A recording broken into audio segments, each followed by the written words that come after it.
নাটোরে chief judicial magistrate আদালতে নতুন ভবন নির্মাণের জন্য ১৩ বছর আগে জমি অধিগ্রহণ করা হলেও এখনও নির্মাণ কাজ শুরু হয়নি। পাশাপাশি বিচারক নিয়োগের পথ থাকলেও এজলাস সংকটে বিচারক নিয়োগ দিচ্ছে না সরকার। এতে চরম ভোগান্তিতে রয়েছে জেলার বিচার প্রার্থীরা। নাটোর প্রতিনিধি মোহাম্মদ কামাল হোসেনের পাঠানো তথ্যচিত্রে আরও জানাচ্ছেন আবরার মাহি।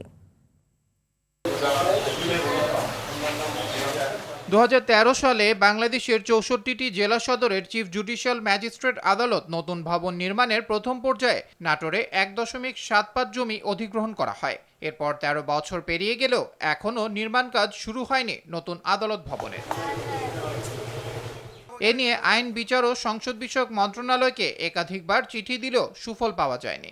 দীর্ঘদিন ধরে নাটোরে জেলা চিফ জুডিশিয়াল নিজস্ব ভবনের অভাবে অস্থায়ীভাবে বিচারিক কাজ চালাচ্ছেন কোর্টের বারান্দায়। আমাদের কোর্টে এসে আরো বিড়ম্বনা শেষ নাই। আমাদের বিচারিক কার্যালয় হয় বারান্দায়। হাজিরা দিতে আসে, রোদের মধ্যে দাঁড়ায় থাকতে হয়, কোনো রকম বসার ব্যবস্থা নাই।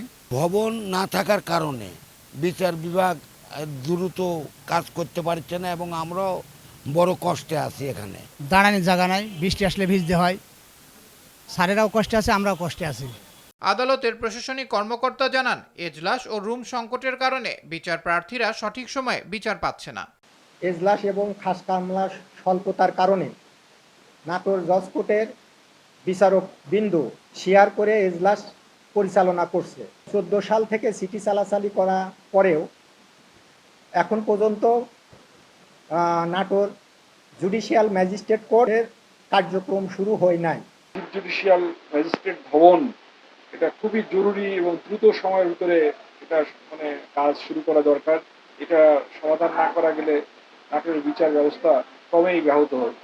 নতুন আদালত ভবনের নির্মাণ কাজ দ্রুত শুরু করতে সরকারের পক্ষ থেকে প্রয়োজনীয় উদ্যোগ নেওয়ার দাবি জানিয়েছেন বিচার প্রার্থীরা। আবরার মাহি, RTV।